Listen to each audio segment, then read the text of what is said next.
Sebelumnya saya mengucapkan terima kasih kepada Bapak Pakar yang telah memberikan kesempatan kepada kelompok kami untuk bisa mewawancara Bapak pada hari ini. Dan perkenalkan, sebelum itu saya Rahmat Iqbal dengan NIM 22304-276 yang akan bertugas sebagai moderator dalam sesi wawancara pada hari ini, yang akan memberikan beberapa pertanyaan kepada Bapak Pakar. Tentunya pada kesempatan kali ini saya tidak sendiri, karena saya ditemani oleh beberapa rekan-rekan saya, yaitu ada Sidik dan ada Imam, ada Anam dan Rizal Ismail, dan nantinya akan menanyakan beberapa pertanyaan kepada Bapak. Mungkin sebelum itu kita perlu perkenalan. Kita kenalkan Bapak Pakar ini siapa. Bapak Pakar, riwayat pendidikannya adalah sarjana S1, instansi itu STIE KBP Padang, lulusan manajemen di tahun 1991. Pada tahun 2000 itu program Magister, instansinya Universitas Esa Unggul, lulusan manajemen, dan pada tahun 2022 itu bergelar doktor, instansinya Universitas Negeri Padang, jurusan kajian lingkungan dan pembangunan. Dan jabatan dalam pengelolaan institusi itu pernah menjabat sebagai dekan Fakultas Ekonomi Bisnis Universitas Muhammadiyah Riau periode 2010-2014, dan pernah menjadi Wakil Rektor 2 Universitas Muhammadiyah Riau periode 2018-2022. Baik, mungkin sampai di situ perkenalan kita. Mungkin akan dilanjutkan pada rekan-rekan saya yang akan menanyakan beberapa pertanyaan kepada Bapak. Terima kasih.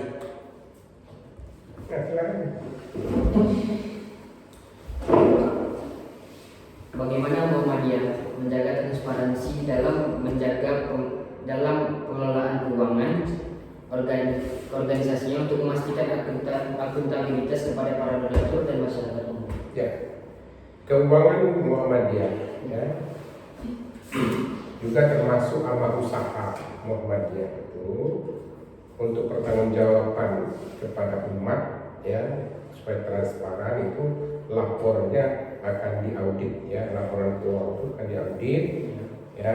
Ada 3 audit itu, ada internal auditor, ada eksternal auditor, dan LPPK pusat ya, itu yang akan mengaudit keuangan itu, dan laporannya akan diperlihatkan kepada kita semua ya. Itu kepercayaan ya, termasuk juga pertanggungjawaban aset-aset yang diwakafkan, yang diinfakkan ke Muhammadiyah itu sangat transparan. Semuanya tidak ada atas nama pribadi atau amal usaha Muhammadiyah, semua atas nama Perserikatan Muhammadiyah. Itu kekuatan kita. Tidak ada atas nama Umri, tidak ada tamat SMK ya. Aset itu semua adalah atas nama Perserikatan Muhammadiyah. Makanya aset kita itu se-Indonesia itu ya lebih besar daripada kekayaan konglomerat yang terkaya di Indonesia itu. Tuh. Pergi. Jadi itu ada campur tangannya pemerintah nggak, Pak? Tidak, kita tidak mengemis kepada pemerintah. Kalau pemerintah membantu ya bantu, silakan. Seperti depan dibantu oleh pemerintah melalui Pertamina, Pertamina Hulu apa tuh? Ya, boleh silakan saja. Kita tidak menolak. Tapi yang mengemis ke pemerintah tidak ada itu. Kita beda dengan NU. NU ditawarkan untuk mengelola tambang, mau dia berguru, Muhammadiyah. Kenapa? Bukan ahlinya, kita jangan kita ambil. Muhammadiyah itu ahlinya di bidang pendidikan, di bidang kesehatan, ya. Itu fokus kita. Kita tidak akan berkecimpung dengan tambang-tambang, bukan urusan kita. Mau kita tidak ahli ke tambang, hancur lah. Nah, kalau NU dia mau, kita tidak mau. Ya, Muhammadiyah tidak jadi pengemis pada pemerintah. Makanya dia ngomong transparan, silakan. Ya, orang Muhammadiyah itu ngomong netral saja. Dia tidak akan berpihak kemana-mana. Ya, apalagi perserikatan itu bukan partai politik ya. Orangnya silakan saja. Ya, warga Muhammadiyah mau ada yang terlibat di politik dimanapun ya silakan, tidak ada larangan di situ. Tapi yang perserikatan ini jangan dilibatkan ke politik ya, tidak ada. Ya, oke. Bagaimana Muhammadiyah mengelola dana zakat dan infak untuk tujuan sosial dan kegiatan amal lainnya, Pak? Ya, kalau Muhammadiyah mengumpul zakat itu ada namanya Badan Amil Zakat. Ya, Umri pun sekarang sudah punya amil zakat sendiri. Ya, kemudian Lazismu, kalau di wilayah itu namanya Lazismu. Itu yang menghimpun semua infak wakaf itu melalui itu, transparan dia semua. Nanti laporannya ada. Kemudian dikemanakan uang itu? Itulah dikembalikan nanti. Misalnya, di Muhammadiyah di Umri saja, misalnya, ya banyak terhimpun zakat dari dosen-dosen ini. Ya, nanti dikembalikan kepada mahasiswa tidak mampu. Ya, kan ada terus tuh bantuan mahasiswa tidak mampu atau kecelakaan mahasiswa itu tidak mau sembuh kan, nah, itu dibantu, dikelola oleh Lazismu kalau di wilayah. Kalau sekarang di Umri sudah ada Badan Amil Zakat kita yang menghimpun dana untuk pembangunan itu, makanya ada gedung Tajid Center. Sekarang mau dibangun 9 lantai juga, siapa yang mau berinfak, siapa mau berwakaf. Jadi kita tidak berutang lagi dengan bank.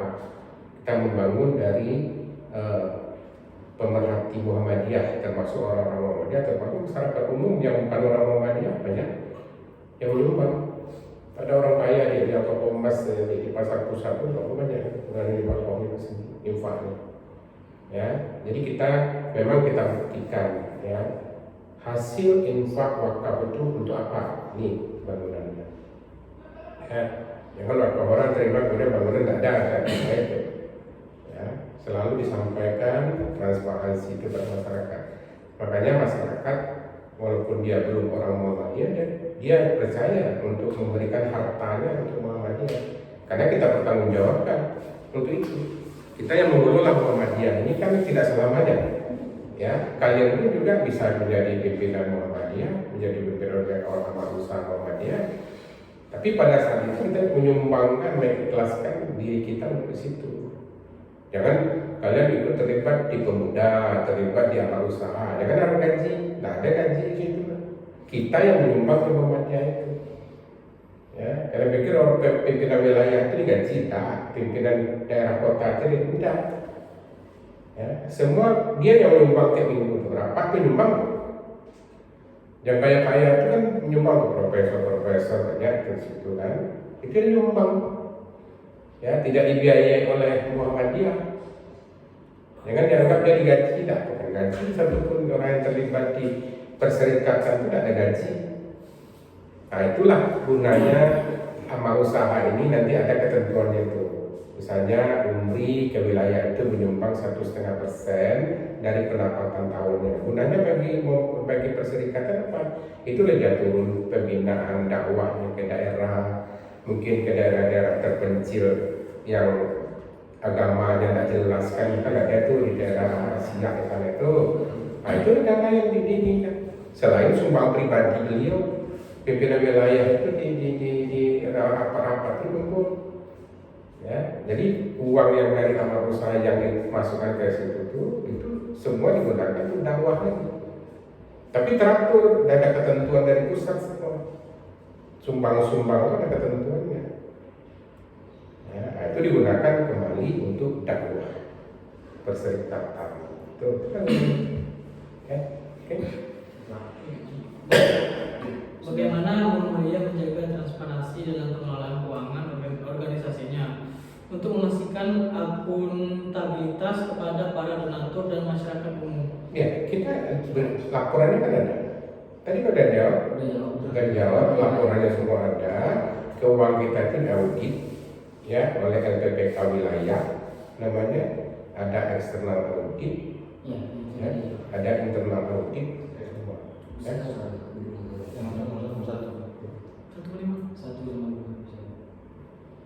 Bagaimana Muhammadiyah memandang pentingnya prinsip keuangan yang berlandaskan kepada nilai-nilai Islam dalam pengelolaan dana dan investasi? Ya, itulah tujuan tadi itu, bahwa Muhammadiyah ya menghimpun semua dana tadi untuk berinvestasi, bukan untuk pribadi, adalah hasilnya untuk dikembalikan kepada umat lagi dalam bentuk kegiatan-kegiatan dakwahnya, baik untuk membangun sekolah di bidang pendidikan, di bidang kesehatan, kemudian di bidang panti anak-anak terlantar itu.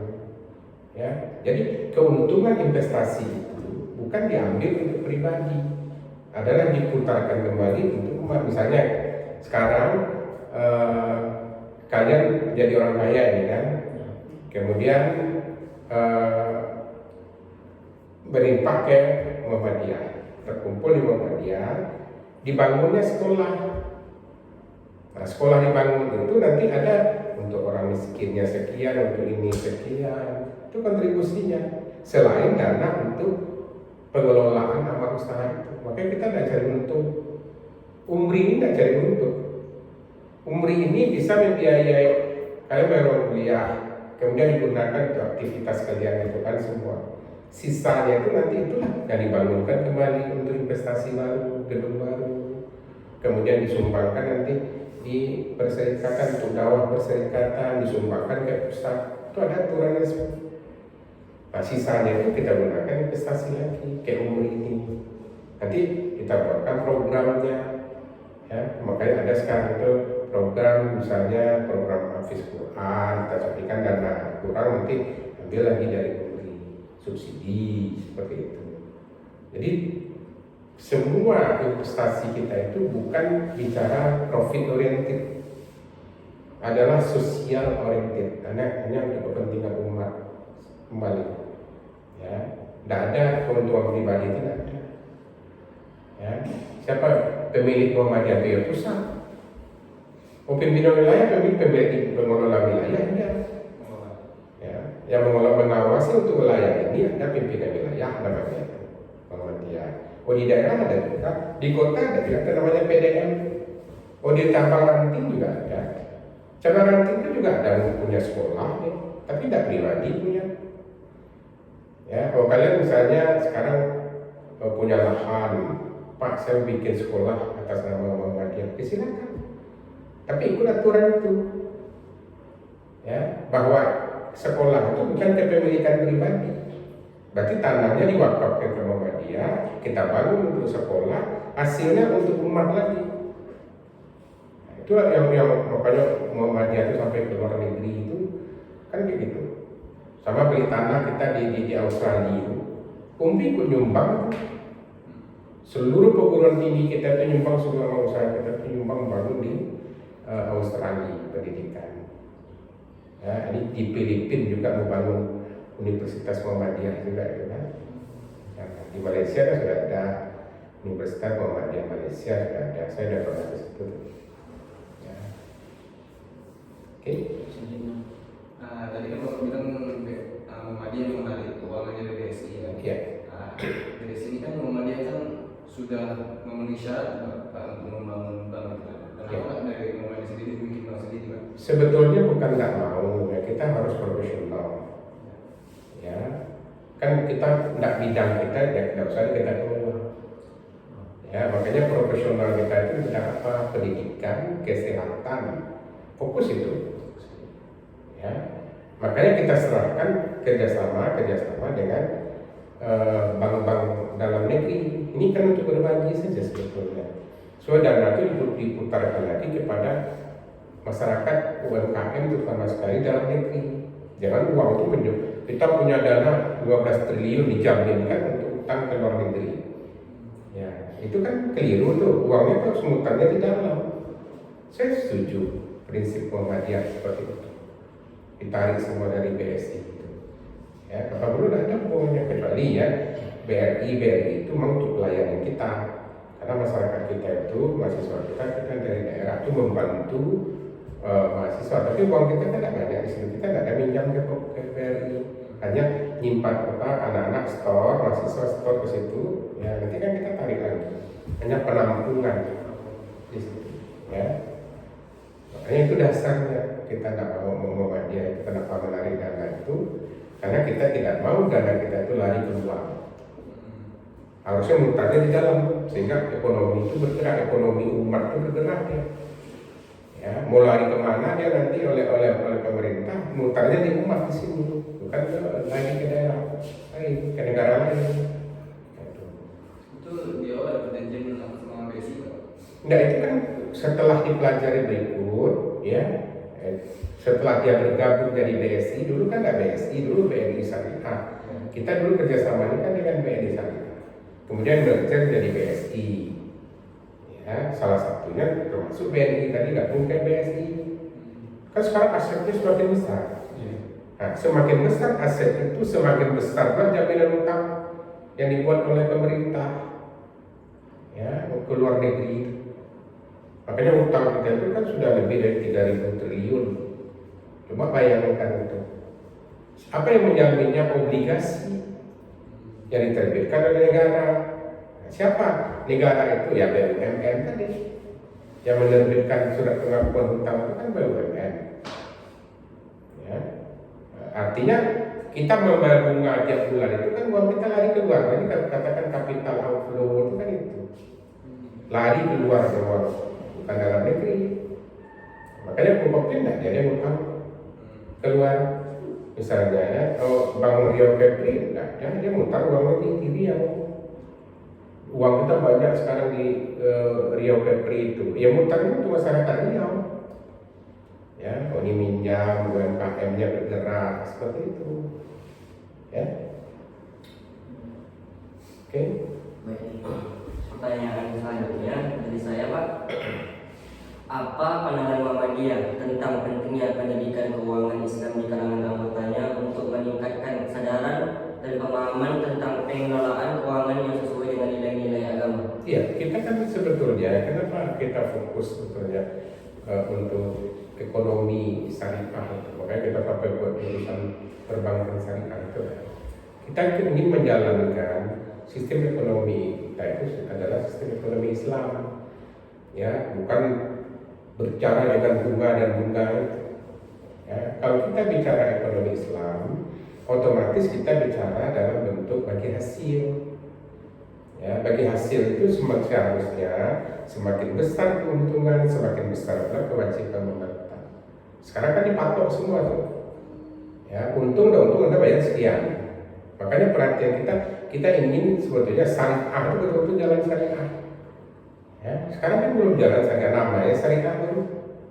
Tapi pola yang dipakai baru dalam bentuk perjanjian Islam. Ya, perjanjiannya baru yang diislamkan, tapi pola bagi hasilnya belum kelihatan. Ya, kalau pola sebenarnya syariah itu, ya misalnya dipatok, oke, setiap bisnis yang dibiayai oleh bank syariah itu 30% untuk membayar dari keuntungan itu membayar hutang. Artinya apa? Berarti kan tidak flat tuh, tidak tetap kan? Kalau labanya meningkat, hari ini labanya cuma misalnya 30 juta misalnya, ya, ambil 30% dari itu membayar hutang, ya. Kalau besok naik untungnya 50%, kali 30% kan lebih besar lagi, cepat kan utangnya clearnya, cepat ya, tidak dipatok harus misalnya 3 juta sampai 10 tahun. Makanya syariah yang sebetulnya pola syariah itu di kita ini baru dalam bentuk perjanjian, akad baru. Ya, akad baru yang disyariahkan, tapi bentuk pembagiannya belum syariah. Saya selalu sampaikan sama bank-bank syariah itu, mana yang syariah menurut kalian? Itu bukan syariah. Syariah itu kalau untung kita besar, perjanjian kita itu hanya dibunyikan dalam persen, misalnya 30% dari keuntungan perusahaan itu adalah untuk membayar hutang. Kalau untungnya kecil ya kecil juga cicil. Ya. Kita kan tidak buat flat itu bukan syariah. Makanya sekarang itu baru yang berjalan itu adalah dalam bentuk akad baru. Yang pola syariah betul belum ada. Saya jamin itu. Ya. Oke, lagi. Sudah, Pak. Sudah jalan. Sudah, Pak. Kalian nggak pernah pakai SKS saya ngajar. Mungkin kita sampai sini saja, Pak, diskusinya. Dari diskusi tadi bisa disimpulkan bahwa penting bagi kita untuk mempelajari, memahami, Muhammadiyah tentang pentingnya pendidikan keuangan Islam Dan tentu kita semua berharap agar kita bisa mengasah kemampuan kita ini secara terus-menerus. Ya. Dan terima kasih atas waktu dan jawaban yang telah Bapak berikan. Mungkin di lain waktu kita bisa berjumpa lagi dalam sesi wawancara berikutnya. Dan terima kasih. Bersambung kita. Jadi kalau ada sesi wawancara seperti ini lagi, kita bisa berjumpa di lain waktu. Besok kuliah dengan saya jumpa ya. Baik, akhirnya kalam saya tutup. Wabillahi taufiq wal hidayah. Wassalamualaikum warahmatullahi wabarakatuh. Waalaikumsalam warahmatullahi wabarakatuh.